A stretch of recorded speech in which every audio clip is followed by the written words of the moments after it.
Guys देखिए, हम लोग डिस्कस करेंगे मालदीव्स के एक आइलैंड के बारे में। मालदीव्स पे एक आइलैंड है, तो उसको हम लोग डिस्कस करेंगे। तो इंडिया से आप अगर साउथ और एग्जैक्टली साउथ तो नहीं, हल्का सा साउथ वेस्ट की तरफ आप आएंगे तो आप देखिए मालदीव्स आपको जो है वो दिखाई देगा। और यहीं पर ही हम लोग को एक आइलैंड इसका देखने को मिलता है। देखिए अड्डू सिटी आपको दिखाई दे रही होगी, तो ये अड्डू अटॉल आइलैंड है, ठीक है। अड्डू सिटी जो आपको देखने को मिल रही है, तो इसी पर ही हम थोड़ी सी इसकी लोकेशन बस आप थोड़ा सा ध्यान में रखो। मेनली जो टॉपिक है ना, ये लोकेशन के लिए इंपॉर्टेंट है, तो इसकी लोकेशन थोड़ी सी ध्यान में रखिएगा। तो ये अड्डू अटॉल का टॉपिक जो है वो न्यूज में हमें देखने को मिला था, है ना। मालदीव्स में ये लोकेटेड है अड्डू अटॉल, और यहाँ पर 30,000 से भी ज्यादा लोग रहते हैं। और अभी यहाँ के जो राष्ट्रपति हैं मालदीव्स के, इब्राहिम मोहम्मद सोलिह, तो इन्होंने कहा है कि मालदीव जो है वो किसी प्रकार का डिसीजन नहीं ले रही है इंडियन कंसुलेट के लिए, कि इंडियन कंसुलेट जो है वो उसके सदन अड्डू अटॉल में ओपन हो। तो उसके लिए कोई डिसीजन जो है वो उसके द्वारा नहीं लिया गया। तो ये बेसिक सी न्यूज़ थी, बट आपको इसमें अड्डू अटॉल आइलैंड जो है वो कहाँ का है, तो मालदीव बस एक ये इंपॉर्टेंट चीज़ है लोकेशन वाइज जो आपको ध्यान में रखनी है। अब देखिए unique land parcel number identification number ULPIN scheme है। ये काफी इंपॉर्टेंट स्कीम है। इस टॉपिक को मैं ऑलरेडी कवर कर चुका हूँ। नीचे कमेंट बॉक्स पर पिंड मैसेज होगा, तो यहाँ पर इसकी एक मैं लिंक आपको प्रोवाइड करा रहा हूँ। उस लिंक के थ्रू इस टॉपिक को आप कवर कर लीजिए। हालांकि मैं आपको बता देता हूँ कि ये टॉपिक न्यूज में क्यों आया। तो आपको एक्चुअल में भूमि संवाद भी ध्यान में रखना है। भूमि संवाद एक नेशनल वर्कशॉप हम लोग को देखने को मिल रहा है, digital India land record modernisation programme का, जो कि अभी रिसेंटली न्यू दिल्ली के अंदर इंडिया हैबिटेट सेंटर पर हुआ है। और इसमें इंपॉर्टेंस जो है वो बताई जा रही है ULPIN स्कीम के बारे में, राइट। इसको एक आधार नंबर की तरह बताया जा रहा है, जमीन के टुकड़े का आधार नंबर। तो ये वाली चीज आपको ऑलरेडी पता ही है, हम पहले भी डिस्कस कर चुके हैं कि 14 डिजिट का ये आइडेंटिफिकेशन नंबर है, जो कि अलॉट किया जा रहा है, हर इशू किया जा रहा है हर एक पर्टिकुलर प्लॉट को, राइट, हमारी कंट्री के अंदर। तो ये यूनिक सिस्टम जो है, यूनिक आईडी जो है, जियो कोऑर्डिनेट्स के ऊपर आधारित बनाई जा रही है, यानी कि लॉन्जिट्यूड और लैटिट्यूड के आधार पर जो है वो तैयार की जा रही है, राइट। हर एक जितने भी प्लॉट्स हैं हमारी कंट्री के अंदर, उन सभी को एक आइडेंटिफिकेशन नंबर जो है वो दिया जा रहा है। और ULPIN स्कीम के बारे में डिटेल में जानने के लिए नीचे डिस्क्रिप्शन पर नीचे कमेंट बॉक्स पर आपको लिंक मैं प्रोवाइड करा रहा हूँ। उस लिंक को आप जरूर देख लीजिएगा। अगर इन केस लिंक वहां पर आपको ना मिले तो मुझे बता दीजिएगा, रिमाइंड कर दीजिएगा, मैं लिंक वहां पर अपडेट कर दूंगा। देखिए अगेन ये भी आज रिपीटेड टॉपिक ही हम लोग को नजर आ रहा है, आज लगातार टॉपिक रिपीटेड है। तो वर्ल्ड बैंक का स्टार्स प्रोजेक्ट बहुत ही ज्यादा इंपॉर्टेंट प्रोजेक्ट है गाइस। एक्चुअली एजुकेशन से रिलेटेड चीजें जो है वो आपसे मेंस में भी पूछी जाती हैं और प्रीलिम्स में भी पूछी जाती हैं। तो इस टॉपिक की भी अगेन मैं नीचे कमेंट बॉक्स पर लिंक छोड़ रहा हूँ। इस टॉपिक को आप जो है वो वहां से कवर कर लीजिएगा। बाय द वे ये टॉपिक न्यूज में क्यों आया है, हालांकि उतनी इंपॉर्टेंट चीज के लिए नहीं आया है। तो वर्ल्ड बैंक एडेड प्रोजेक्ट है ये। वर्ल्ड बैंक ने स्टार्स प्रोजेक्ट जो है वो शुरू किया है इंडिया के अंदर, राइट। तो इसको अभी रिव्यू किया जा रहा है, दैट्स व्हाई ये टॉपिक न्यूज में था। बट स्टार्स प्रोजेक्ट है क्या एग्जैक्टली, तो पूरी प्रॉपर डिटेल इसकी प्रोवाइड की जा चुकी है, ये आप थोड़ा सा ध्यान में रखिएगा। नेशनल रजिस्टर ऑफ सिटीजन्स, तो ये टॉपिक भी इंपॉर्टेंट है और अगेन ये रिपीटेड टॉपिक है। ये टॉपिक न्यूज में क्यों आया है, तो बताया जा रहा है कि 1000 से थोड़े से ज्यादा डाउटफुल केसेस हम लोग को नजर आ रहे हैं फाइनल ड्राफ्ट के अंदर NRC के। तो असम की जो NRC है, इसका जो फाइनल ड्राफ्ट जो हुआ है, राइट, तो उसमें 1000 से भी ज्यादा केसेस जो है वो डाउटफुल कैटेगरी के हम लोग को देखने को मिल रहा है। डाउटफुल कैटेगरी यानी कि अभी ये पता नहीं है कि ये इंडियन सिटीजन है या फॉरेनर सिटीजन है, राइट। तो इन्हें जो है वो रेफर किया जा रहा है कंसर्न डिस्ट्रिक्ट कमिश्नर को नेसेसरी एक्शंस लेने के लिए। तो ये चीज यहाँ पर बताई जा रही है। और आपको बता दें कि 19 लाख से भी ज्यादा जो एप्लीकेंट्स है, 3.29 करोड़ एप्लीकेंट्स में से आसाम के अंदर, यानी कि सिंपल शब्दों में आसाम के अंदर लगभग 3.5 करोड़ या फिर आप कह सकते हो 3.25 करोड़ के आसपास जो लोग हैं, उनमें से 19 लाख लोग जो हैं उन्हें इस फाइनल ड्राफ्ट से हटा दिया गया है, निकाल दिया गया है। मतलब कि ये ऐसे लोग हैं जिनके बारे में कंफर्म हो चुका है कि ये मतलब कि ये इंडियन सिटीजन तो नहीं है, या फिर इनके केसेस चल रहे हैं इंडियन सिटीजनशिप को लेकर कि ये क्लेम करें कि ये इंडियन सिटीजन है कि नहीं, राइट।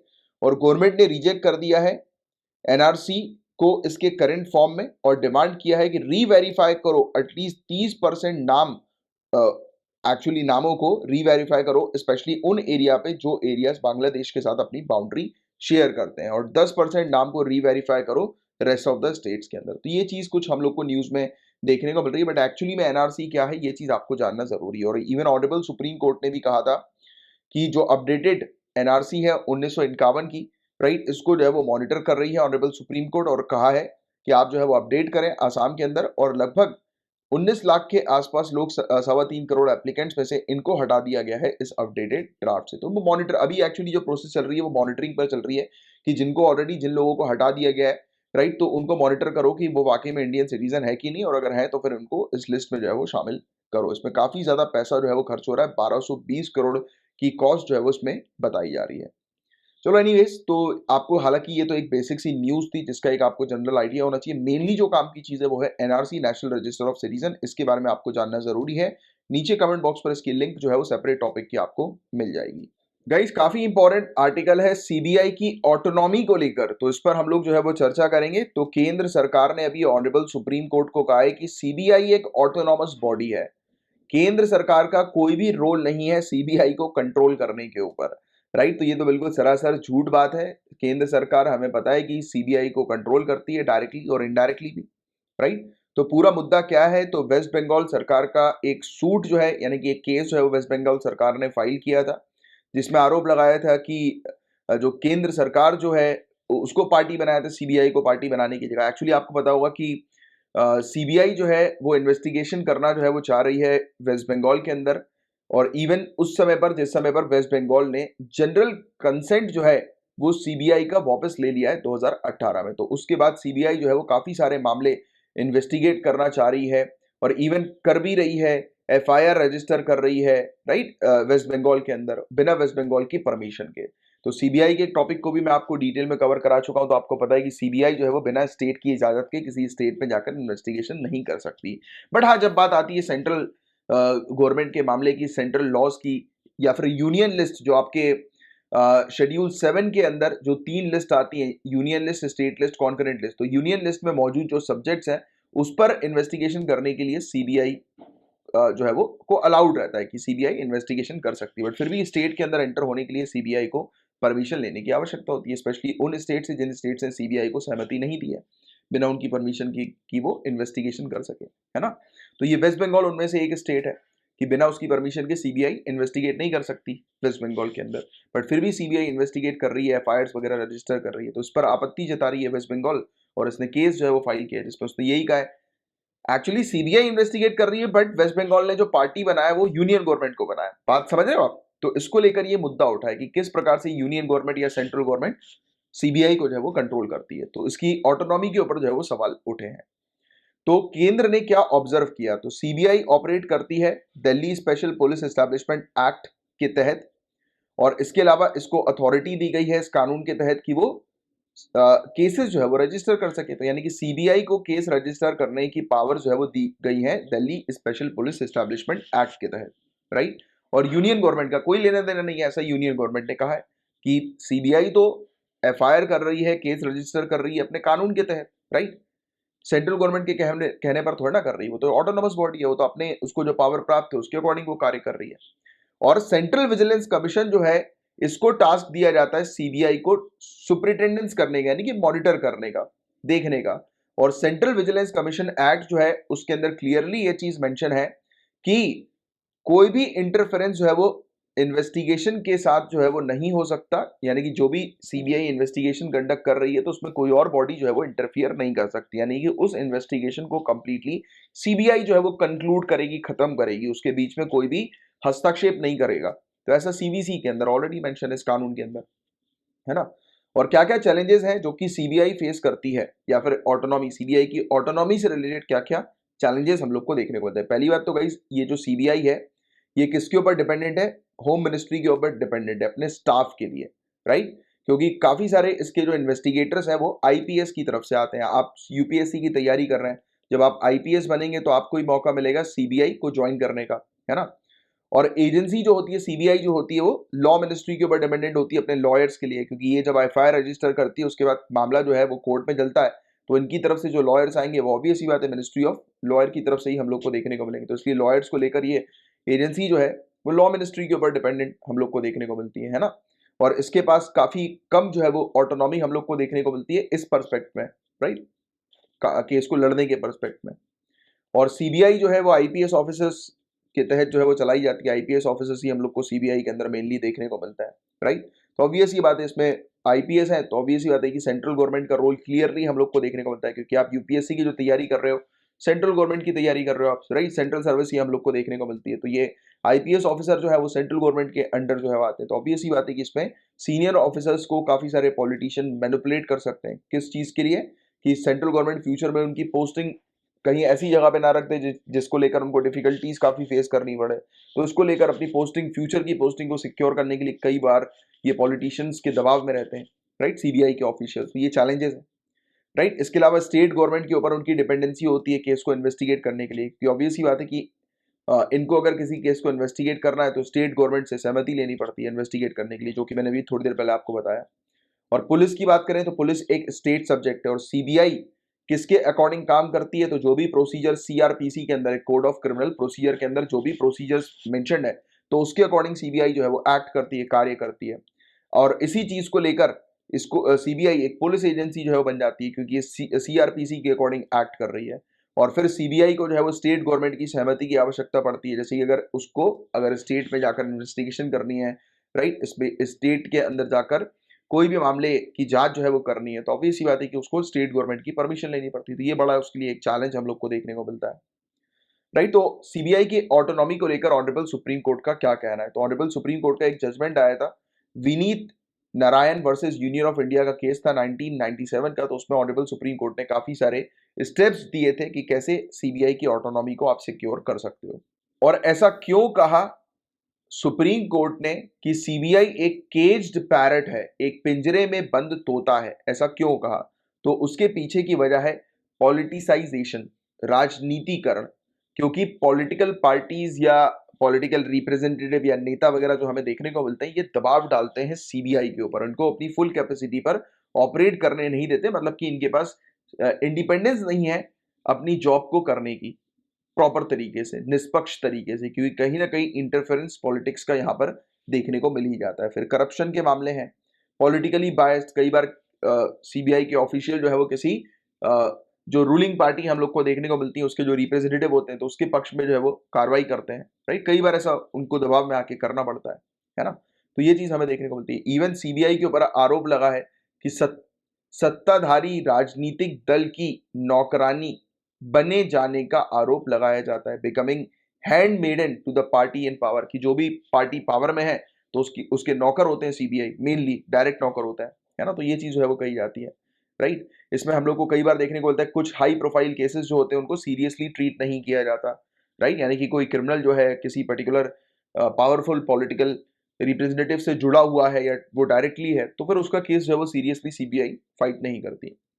सिंस सीबीआई जो है वो सेंट्रल पुलिस ऑफिशियल्स के द्वारा चलाई जाती है, राइट, तो इसलिए चांसेस ऐसे भी हैं कि गवर्नमेंट जो है वो उनको इन्फ्लुएंस कर सके, राइट, क्योंकि वो इन्फ्लुएंस भी होते हैं, क्योंकि गवर्नमेंट उनको बोलती है कि आपको आगे नहीं, तो फिर होता है ना, कई बार धमकी दी जाती है, अगर हमारे अकॉर्डिंग काम नहीं करोगे तो ऐसी जगह पोस्ट कर दिए जाओगे कि हालत खराब हो जाएगी, फैमिली से दूर जंगल में रहना पड़ेगा, जंगल के बीचों बीच। तो लोग डरते भी हैं, है ना, तो इसलिए भी फिर वो इन्फ्लुएंस हो जाते हैं इस प्रकार की चीजों से। तो किस प्रकार के सुधार की जो है वो आवश्यकता है, तो इंश्योर किया जाए कि सीबीआई जो है वो ऑपरेट कर सके फॉर्मल तौर पर, मॉडर्न लीगल फ्रेमवर्क के तौर पर, जो कि रिटर्न हो, किस तरीके से, जो आज की डेट में जो इन्वेस्टिगेटिव एजेंसी को जिस प्रकार की आवश्यकता है, तो उसके अकॉर्डिंग जो है वो नया फ्रेमवर्क बनाया जाए। सेकेंड, एआरसी 2007 की जो हमें देखने को मिली थी, उसने सजेस्ट किया था कि नए कानून जो है वो लाए जाए, राइट, जो कि सीबीआई के जो कार्य है, वर्किंग जो है सीबीआई की, उसको गवर्न कर सके, राइट, इंश्योर कर सके कि सीबीआई निष्पक्ष तरीके से विश्वसनीयता, निष्पक्षता को सुनिश्चित करने के लिए ये लाया गया कि उसकी क्रेडिबिलिटी और इम्पार्शलिटी को सुनिश्चित करने के लिए कानून लाओ। ऐसा पार्लियामेंट्री स्टैंडिंग कमेटी ने भी रिकमेंड किया था कि सेपरेट कानून जो है वो लाया जाए। और 19th और 24th रिपोर्ट जो हम लोग को पार्लियामेंट्री स्टैंडिंग कमेटी की 2007 और 2008 में आई थी, उसने भी रिकमेंड किया था कि मजबूत बनाओ, स्ट्रेंथन करो सीबीआई को लीगल मैंडेट के तौर पर, इंफ्रास्ट्रक्चर और रिसोर्सेज के तौर पर, अधिदेश, बुनियादी ढांचे और संसाधनों के मामले में सीबीआई को मजबूत करना समय की मांग बताया था रिपोर्ट ने। तो वेरियस रिपोर्ट्स ने यह भी कहा है कि अलग कानून को लाकर सीबीआई को स्ट्रेंथन करो, जो पॉलिटिकल इन्फ्लुएंस उसमें हमें देखने को मिल रहा है उसको आप दूर करने पर एक सेपरेट कानून बनाओ, इसको प्रॉपर तरीके से ऑटोनोमस बनाने के लिए इंश्योर करो कि फाइनेंशियल ऑटोनॉमी जो है वो सीबीआई को प्राप्त हो सके। फाइनेंशियल ऑटोनॉमी, क्योंकि फाइनेंशियल ऑटोनॉमी मिलेगी तो ऑब्वियस ही बात है कि अपने अकॉर्डिंग पैसे जो है वो खर्च कर सकती है वेरियस इन्वेस्टिगेशन करने के लिए, वेरियस पर्टिकुलर मामले की, है ना। इसमें सीबीआई को अलाउ करो और दूसरी फेडरल इन्वेस्टिगेशन एजेंसी को अलाउ करो कि उनको ऑटोनॉमी दी जाए, जैसे कि कैग को मिलती है, हमारे कंट्रोलर एंड ऑडिटर जनरल जो है ना, तो वो सिर्फ और सिर्फ डायरेक्टली पार्लियामेंट के ऊपर अकाउंटेबल है, डायरेक्ट पार्लियामेंट पे अकाउंटेबल है। तो ऐसी ही अकाउंटेबिलिटी जो है वो सीबीआई और दूसरी इन्वेस्टिगेटिव एजेंसी को दी जाए। एक नया सीबीआई का कानून जो है वो लाया जाए जो कि इंश्योर करे सीबीआई की ऑटोनॉमी को, साथ ही साथ सीबीआई के सुपरविजन की क्वालिटी को भी इंप्रूव करे, राइट। और इसके अलावा डेवलप करें सीबीआई अपने खुद के कार्टर्स को, अपने ऑफिसर्स के, जिससे कि उनको डिपेंडेंट ना होना पड़े दूसरी मतलब जैसे कि सेंट्रल डिपार्टमेंट के ऊपर। वैसे तो होगा डिपेंडेंट, देखो इन्फ्लुएंस तो डायरेक्टली होगा, बट कहीं ना कहीं आप एक एक प्रकार की बाउंड्री जो है वो खींच सकते हो एक कानून लाकर, कि जिससे कि पॉलिटिकल पार्टीज या रूलिंग पार्टीज जो है वो सीबीआई के जो ऑफिशियल्स हैं उनके ऊपर किसी भी प्रकार से उनको इन्फ्लुएंस ना कर सकें, किसी प्रकार का दबाव ना डाल सकें, राइट। चाहे वो ट्रांसफर का हो, राइट, चाहे डेप्यूटेशन का हो। तो ऐसी प्रॉब्लम्स उनको, क्योंकि डर यही लगता है ना कि उनका ट्रांसफर ना कर दिया जाए, उनको कहीं और डेप्यूटेशन जो है पे जो है वो ना भेज दिया जाए, है ना, तो उस बात का उनको डर रहता है। तो ऐसा डर ना हो इसके लिए इनका खुद का एक कार्टर जो है ऑफिसर्स का तैयार किया जाए। साथ ही साथ एफिशिएंट पार्लियामेंट्री ओवरसाइट भी होना चाहिए, यानी कि एफिशिएंट तरीके से पार्लियामेंट भी जो है वो इनके ऊपर निगरानी रखे और निष्पक्ष तरीके से, ना ही सिर्फ सिर्फ अपने बेनिफिट के लिए बल्कि निष्पक्ष तरीके से निगरानी रखे। तो इस चीज को भी इंश्योर करने की आवश्यकता जो है वो बताई जा रही है। तो ये एक इंपॉर्टेंट आर्टिकल था सीबीआई की ऑटोनॉमी को लेकर, ये आपको थोड़ा सा ध्यान में रखना है, बहुत ज्यादा इंपॉर्टेंट आर्टिकल है ये, राइट। गाइस काफी इंपॉर्टेंट टॉपिक के बारे में हम लोग चर्चा करेंगे, भारत के नियंत्रक एवं महालेखा परीक्षक के बारे में, controller and auditor general of India के बारे में। तो आपको सबसे पहली चीज तो ये ध्यान में रखनी है कि 16 नवंबर को ऑडिट दिवस मनाया जाता है और 2021 को पहला ऑडिट दिवस 16 नवंबर को मनाया गया, पहला लेखा परीक्षण दिवस मनाया गया। तो ये पॉइंट आपको ध्यान में रखना है। और 16 नवंबर वो दिन था जिस दिन कैग की शुरुआत हुई थी, कंट्रोलर एंड ऑडिटर जनरल जो हम लोग को देखने को मिलते हैं, उनकी जो संस्था है, इंस्टीट्यूशन जो है, उसकी शुरुआत हुई थी। और काफी सालों से शासन, पारदर्शिता और जवाबदेही में इनके योगदान को रेखांकित करने के लिए मनाया जा रहा है 16 नवंबर को लेखा परीक्षण दिवस, ऑडिट दिवस, कि इन्होंने, कैग ने जो कंट्रीब्यूशन दिया है अपने गवर्नेंस के जरिए, ट्रांसपेरेंसी के जरिए और अकाउंटेबिलिटी के जरिए हमारी कंट्री को, तो उसको जो है वो रेखांकित किया गया है, उनके कंट्रीब्यूशन को जो है वो मार्क किया गया है, राइट, इस 16 नवंबर को। ये सेम डे जिस दिन कैग की जो है वो शुरुआत हुई थी, कंट्रोलर एंड ऑडिटर जनरल की शुरुआत हुई थी। तो अब कैग के बारे में हम लोग डिटेल में चर्चा करते हैं। तो हमारे कॉन्स्टिट्यूशन के अंदर चैप्टर 5, जो पार्ट 5 के अंदर जो चैप्टर 5 है, उसमें कैग की इंफॉर्मेशन दी हुई है, जो कि एक इंडिपेंडेंट ऑफिस हम लोग को देखने को मिलता है। कैग के बारे में कॉन्स्टिट्यूशन के आर्टिकल 148 से 151 में मेंशन्ड है, अनुच्छेद 148 से 151 में मेंशन्ड है। और कैग कौन है गाइस? ये हेड हम लोग को Indian audit and accounts department के देखने को मिलते हैं। भारतीय लेखा परीक्षण तथा लेखा विभाग के प्रमुख होते हैं कैग। तो क्वेश्चन कभी कभी डायरेक्टली इससे रिलेटेड आया था कि बताइए कि इंडियन ऑडिट और अकाउंट्स डिपार्टमेंट के हेड कौन है, तो कैग है, आपको ध्यान में रखना है। इसके अलावा पब्लिक पर्स के गार्जियन है, ये लोक वित्त के संरक्षक हैं, कंट्रोल करते हैं हमारी कंट्री के पूरे फाइनेंशियल सिस्टम को, दोनों ही लेवल पर, केंद्र और राज्य, सेंटर और स्टेट लेवल पर, दोनों ही लेवल पर फाइनेंशियल सिस्टम को, पूरी कंट्री के फाइनेंशियल सिस्टम को जो है वो कंट्रोल करते हैं। और जो फील्ड है फाइनेंशियल एडमिनिस्ट्रेशन की, तो इस फील्ड में इनका कर्तव्य होता है कि फाइनेंशियल एडमिनिस्ट्रेशन की फील्ड में पार्लियामेंट के द्वारा बनाए गए जितने भी कानून हैं और जो भी कॉन्स्टिट्यूशन के अंदर फाइनेंशियल एडमिनिस्ट्रेशन की फील्ड में जो भी प्रोविजंस मेंशन्ड है, उनको बरकरार रखना, उनको बनाए रखना, राइट। तो ये चीज है जिसके बारे में एक आपको आइडिया होना चाहिए। और कैग की बात करें तो कैग को ऑनरेबल प्रेसिडेंट अपॉइंट करते हैं और कैग 6 साल के लिए ऑफिस में होते हैं या फिर अंटिल उनकी एज 65 ईयर की नहीं हो जाती थी, यानी कि 65 ईयर्स तक की एज तक, या फिर टोटल 6 ईयर्स तक ये अपने ऑफिस में जो है वो रहते हैं। और कैग जो है गाइस, ये जितने भी अकाउंट्स होते हैं, जितने भी खर्चे होते हैं, एक्सपेंडिचर होते हैं, जो कंसोलिडेटेड फंड ऑफ इंडिया से निकाले जाते हैं, और जो कंसोलिडेटेड फंड हर एक स्टेट का है, और जो यूनियन टेरिटरी का कंसोलिडेटेड फंड जिसके अंदर लेजिस्लेटिव असेंबली है, तो इस फंड से जितने भी खर्चे निकाले जाते हैं, कंसोलिडेटेड फंड से जितने भी खर्चे होते हैं, जितने भी एक्सपेंडिचर होते हैं, तो उस पर ऑडिटिंग जो है वो की जाती है कैग के द्वारा। और कैग इवन जितने भी खर्चे होते हैं कंटिजेंसी फंड से, पब्लिक अकाउंट ऑफ इंडिया से, या जो कंटिजेंसी फंड और पब्लिक अकाउंट हर एक स्टेट का है, तो उससे भी जो पैसे निकाले जाते हैं उसकी भी ऑडिटिंग करते हैं कैग। और कैग जो है गाइस, ये जितनी भी ट्रेडिंग, मैन्युफैक्चरिंग, प्रॉफिट और लॉस अकाउंट जो होता है, बैलेंस शीट जो होती है और दूसरे जो सब्सिडरी अकाउंट्स होते हैं किसी भी डिपार्टमेंट के, सेंट्रल गवर्नमेंट के या स्टेट गवर्नमेंट के, तो उसकी भी ऑडिटिंग के लिए रिस्पॉन्सिबल होते हैं कैग। और कैग इवन ऑडिट करते हैं रिसीट को और एक्सपेंडिचर को। सभी जितनी भी बॉडीज हैं और अथॉरिटीज हमारी सेंट्रल और स्टेट गवर्नमेंट की देखने को मिलती है। सेंट्रल और स्टेट गवर्नमेंट जिनको फाइनेंस करती है, जिन पर्टिकुलर बॉडीज को, जिन इंस्टीट्यूशन को, तो उनके भी अकाउंट्स की ऑडिटिंग कैग के द्वारा की जाती है। जैसे कि सरकारी कुछ कंपनीज हो गई या कुछ कॉर्पोरेट बॉडीज वगैरह जो हो गई, जिनको जिनका पैसा जो है वो जिन कंपनीज पर पैसा जो है वो सरकार ने लगाया, तो उनकी ऑडिटिंग भी जो है वो कैग के द्वारा की जाती है। इसके अलावा हमारी कंट्री में कोई भी टैक्स है या ड्यूटी से रिलेटेड जितने भी पूरे मैटर्स हम लोग को देखने को मिलते हैं, उसको सर्टिफाई करना, उसको असरटेन करने का काम जो होता है वो कैग का होता है। और इनके द्वारा दिया गया जो सर्टिफिकेट है, यानी कि फाइनल जो ऑर्डर है किसी टैक्स को लेकर या ड्यूटीज को लेकर, वो फाइनल होता है। इसके अलावा ये गाइड, फ्रेंड और फिलोसोफर भी है public account committee of parliament के। तो ये पॉइंट बहुत इंपॉर्टेंट है। ये लोक लेखा समिति के मार्गदर्शक, मित्र और दार्शनिक के रूप में भी कार्य करते हैं। तो ये कुछ पॉइंट्स है, डायरेक्टली इससे रिलेटेड क्वेश्चन बनता है। इस टाइप के क्वेश्चन डायरेक्टली बनते हैं कि बताइए गाइड, फ्रेंड और फिलोसोफर, मार्गदर्शक, मित्र और दार्शनिक जो है वो कौन है पब्लिक अकाउंट कमेटी के, लोक लेखा समिति के। तो कैग आपको ध्यान में रखना है, नियंत्रक एवं महालेखा परीक्षक आपको ध्यान में रखना है। साथ ही साथ ये अपनी ऑडिट की रिपोर्ट जो है वो किनको देते हैं, जैसे कि अगर केंद्र के मामले में ऑनरेबल प्रेसिडेंट को देते हैं, स्टेट के मामले में गवर्नर को देते हैं। फिर ऑनरेबल प्रेसिडेंट और गवर्नर जो है, जैसे प्रेसिडेंट जो है वो दोनों हाउसेस के सामने रखते हैं और गवर्नर जो है वो स्टेट लेजिस्लेचर के सामने रखते हैं रिपोर्ट को। देखिए इस प्रकार से काम चलता है। जैसे केंद्र के मामले में कैग जो है वो अपनी रिपोर्ट किसको देंगे, प्रेसिडेंट को देंगे। फिर प्रेसिडेंट इनकी रिपोर्ट जो है वो लोकसभा, राज्यसभा दोनों में जो है वो प्रस्तुत करेंगे। तो और स्टेट के मामले में कैग रिपोर्ट जो होती है गवर्नर को देते हैं स्टेट्स की। फिर गवर्नर जो है वो स्टेट लेजिस्लेचर के अंदर जो है वो प्रस्तुत करते हैं रिपोर्ट को। और कैग जो है वो 3 रिपोर्ट सबमिट करते हैं, राइट, प्रेसिडेंट को। Audit report on appropriation account, audit report on finance account और audit report on public undertakings. तो ये कुछ पॉइंट्स है गाइस कैग से रिलेटेड जो बहुत अच्छे से आपको पता होना चाहिए। गाइस देखिए ये वाला जो टॉपिक है बहुत इंटरेस्टिंग सा है। एक रिट पिटीशन फाइल की गई है ऑनरेबल सुप्रीम कोर्ट के पास, जिसमें आरोप लगाए जा रहे हैं जो फेमस तिरुमाला तिरुपति मंदिर जो है, आपको पता होगा तिरुपति मंदिर काफी फेमस है, राइट। तो आरोप यह है कि इस मंदिर में प्रॉपर परंपरा के अकॉर्डिंग, ट्रेडिशन के अकॉर्डिंग पूजा नहीं हो रही है, रिचुअल प्रैक्टिसेस परफॉर्म नहीं की जा रही है। मतलब आरोप लगाया जा रहा है कि मंदिर के अंदर पूजा ढंग से नहीं हो रही है। तो आप बताएं कि इसका आंसर जो है वो कोर्ट ने क्या दिया होगा। देखिए सिंपल सी, अगर आपको लॉजिक्स जो है वो पता है, राइट, अगर आपके बेसिक्स क्लियर है, अगर आपको लॉजिक्स पता है, तो इसका आंसर आप दे जाओगे।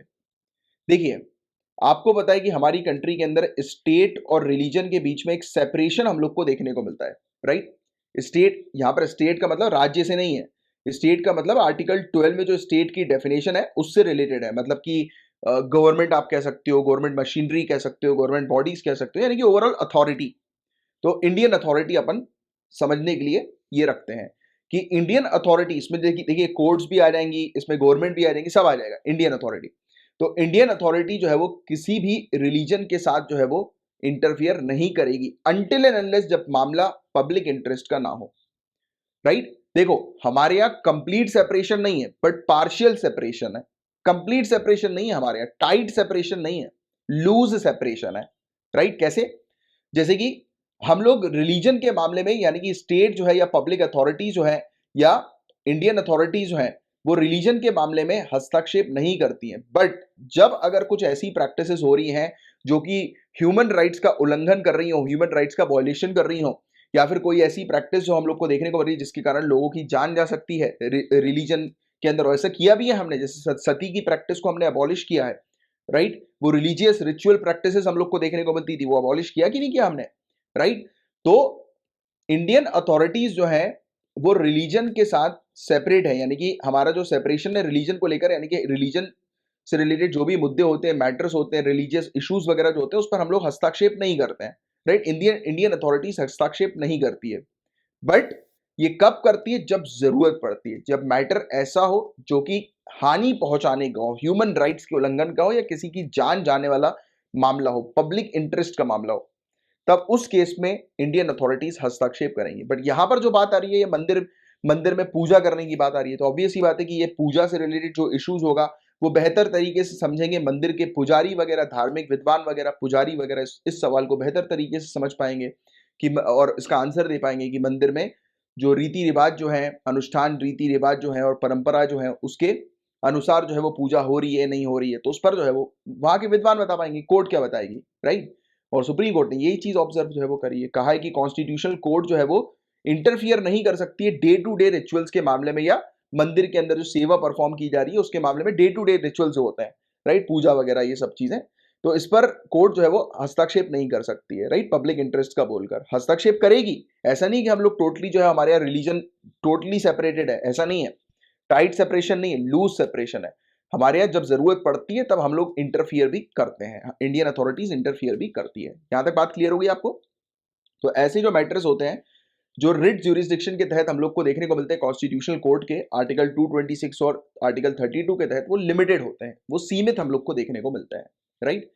अब देखिए आर्टिकल 32 और आर्टिकल 226 क्या है ये आपको समझना जरूरी है। तो इसके बारे में आपको ऑलरेडी पता ही होगा कि एक व्यक्ति के जब फंडामेंटल राइट्स यानी कि पार्ट 3 में जो अधिकार मौजूद है, यानी कि जो फंडामेंटल राइट्स है उसका जब उल्लंघन होता है, या फिर एक व्यक्ति उस अपने फंडामेंटल राइट्स को लागू करने के लिए अगर केस फाइल करता है, तो वो डायरेक्टली सुप्रीम कोर्ट पर जो है वो अप्रोच कर सकता है। यानी कि देखो जनरली क्या होता है, एक व्यक्ति को जब भी कोर्ट तक पहुंचना होता है, केस फाइल करना होता है, तो पहले उसे ट्रायल कोर्ट में जाना होता है या फिर डिस्ट्रिक्ट कोर्ट में, फिर उसके बाद उसको हाई कोर्ट में अपील करना होता है, और फिर उसके बाद वो सुप्रीम कोर्ट में अपील कर सकता है। जैसे कि डिस्ट्रिक्ट कोर्ट में वो केस हार गया तो फिर वो अपील कर सकता है हाई कोर्ट में, हाई कोर्ट में केस हार गया तो वो अपील कर सकता है सुप्रीम कोर्ट में। तो इस पर्टिकुलर चीज के तहत जो है वो उसे होकर गुजरना होता है, और इस सिस्टम को हम लोग अपेलेट सिस्टम बोलते हैं। क्या बोलते हैं? अपेलेट सिस्टम, है ना।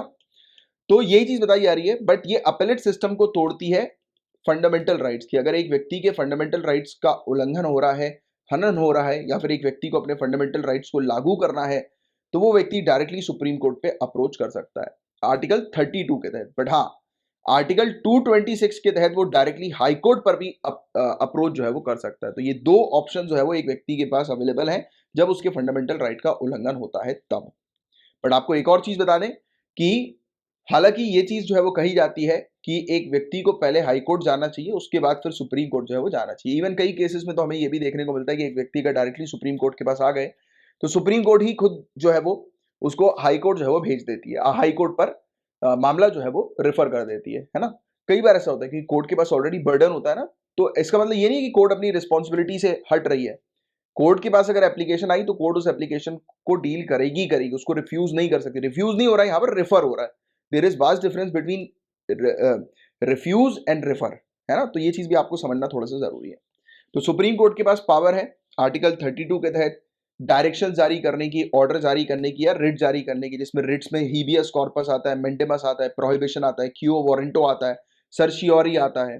तो जो भी कोर्ट को अप्रोप्रिएट लगता है किसी के अधिकार यानी कि पार्ट 3 के अंदर फंडामेंटल राइट के अंदर किसी के अधिकार को लागू करने के लिए, तो वो इन सब पर्टिकुलर रिट्स का उपयोग भी कर सकती है, राइट। और जो भी अधिकार जो हम लोग को देखने को मिलते हैं इस आर्टिकल के अंदर मौजूद हैं, उन्हें सस्पेंड नहीं किया जा सकता, राइट। बट ऐसा नहीं कि बिल्कुल सस्पेंड नहीं किया जा सकता, सस्पेंड हो सकते हैं ये फंडामेंटल राइट्स भी। आपको पता होगा फंडामेंटल राइट्स को भी सस्पेंड किया जा सकता है, बट उसके पीछे कुछ कंडीशंस हम लोग को देखने को मिलती है जो कि कॉन्स्टिट्यूशन के अंदर मेंशन्ड है। और only if any of these fundamental rights are violated, यानी कि जो फंडामेंटल राइट्स में से किसी भी एक फंडामेंटल राइट का अगर उल्लंघन होता है या एक से ज्यादा फंडामेंटल राइट का उल्लंघन होता है, तब एक व्यक्ति डायरेक्टली सुप्रीम कोर्ट पे अप्रोच कर सकता है आर्टिकल 32 के तहत। Can high court be approach in a case violation of fundamental rights? In a case of violation of fundamental right, तो अगर किसी व्यक्ति के फंडामेंटल राइट्स का उल्लंघन होता है तो एक व्यक्ति आर्टिकल 226 के तहत हाई कोर्ट भी पहुंच सकता है। जनरली तो सिविल और क्रिमिनल मैटर्स पर अपेलेट सिस्टम होता है कि एक व्यक्ति को पहले ट्रायल कोर्ट जाना होता है, फिर हाई कोर्ट पे वो अपील कर सकता है, फिर सुप्रीम कोर्ट में, जैसा मैंने भी आपको अपेलेट सिस्टम के बारे में समझाया। बट फंडामेंटल राइट के उल्लंघन पर जब बात आती है फंडामेंटल राइट के उल्लंघन की, तब एक व्यक्ति डायरेक्टली अप्रोच कर सकता है हाई कोर्ट के पास आर्टिकल 226 के तहत, और इवन डायरेक्टली अप्रोच कर सकता है ऑनरेबल सुप्रीम कोर्ट के पास आर्टिकल 32 के तहत। और आर्टिकल 226 जो है वो फंडामेंटल राइट नहीं है, but article 32 is also a fundamental right. तो ये पॉइंट भी आप ध्यान में रखिएगा। What have been the supreme court's recent observation on article 32? Article 32 को लेकर ऑनरेबल सुप्रीम कोर्ट ने क्या ऑब्जर्व किया? तो Romesh Thapar versus state of Madras 1950 का केस था, जिसमें ऑनरेबल सुप्रीम कोर्ट ने यह चीज कही है कि गारंटीड रेमेडी, आर्टिकल 32 प्रोवाइड कराता है गारंटीड रेमेडी। गारंटीड रेमेडी मतलब कि जो आप कह सकते हैं कि जो उपाय है, गारंटीड उपाय, ये प्रोवाइड कराता है आर्टिकल 32 कि एक व्यक्ति के फंडामेंटल राइट्स को लागू करने के लिए या उसका उल्लंघन होता है तो उस पर कार्रवाई करने के लिए आर्टिकल 32 जो है वो गारंटी प्रोवाइड कराता है सिटीजन्स को।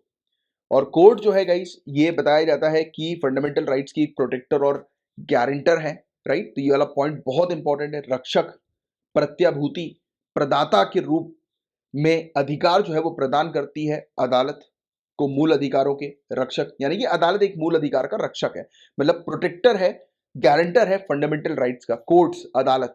और कोर्ट जो है वो रिफ्यूज नहीं कर सकती कोई भी अगर एप्लीकेशन आती है उसके पास इन अधिकार के प्रोटेक्शन से रिलेटेड, राइट। तो कोर्ट उस एप्लीकेशन को रिफ्यूज नहीं कर सकती, है ना। और इमरजेंसी के समय पर ADM Jabalpur versus S Shukla का केस हम लोग को जब सामने देखने को मिला था 1976 का, तो उसमें ऑनरेबल सुप्रीम कोर्ट ने कहा था कि एक व्यक्ति के आर्टिकल 32 यानी कि राइट टू अप्रोच कोर्ट जो है एक सिटीजन का, वो खत्म हो जाता है इमरजेंसी के दौरान, क्योंकि इमरजेंसी के दौरान काफी सिचुएशन बाहर खराब होती है। इसका मतलब ये नहीं कि एक व्यक्ति अपने फंडामेंटल राइट के लिए नहीं लड़ेगा, लड़ सकते हैं, वो केस फाइल कर सकते हैं, बट एक बार इमरजेंसी एंड हो उसके बाद। मतलब कि जैसे क्या होता है, एक व्यक्ति डायरेक्टली सुप्रीम कोर्ट पर अप्रोच कर सकता है किसी भी समय पर जब उसके फंडामेंटल राइट का उल्लंघन होता है, बट अगर इमरजेंसी होती है तो बाहर जो होता है वो माहौल खराब होता है, इसलिए अलाउ नहीं किया जाता सिटीजन को कि सिटीजन डायरेक्टली जो है वो आए और अप्रोच करें कोर्ट में। वो थोड़े समय रुक जाए, माहौल जैसे ही शांत होता है, इमरजेंसी खत्म होती है, तो उसके बाद वो कर सकते हैं अप्रोच। तो ये इसके पीछे का लॉजिक है। और फाइनली कॉन्स्टिट्यूशनल एक्सपर्ट्स ने इवन ये वाली चीज भी जो है वो कही है कि हालांकि एक व्यक्ति जो है वो डायरेक्टली ऑनरेबल सुप्रीम कोर्ट तक जो है वो पहुंच सकता है, बट पहले जो है वो उसे हाई कोर्ट पर जो है वो पहुंचना चाहिए, राइट। उसकी हाई कोर्ट पर पहली सुनवाई जो है वो होनी चाहिए। तो ऐसा एक्सपर्ट्स का जो है वो कहना है। हालांकि कई केसेस में तो हम ये भी देखते हैं कि कोर्ट खुद जो है वो उनको रेफर कर देती है मामले को, राइट। तो ये था पूरा ओवरऑल टॉपिक। तो मैं उम्मीद करता हूँ बहुत अच्छे से ये टॉपिक आपको समझ में आ गया होगा।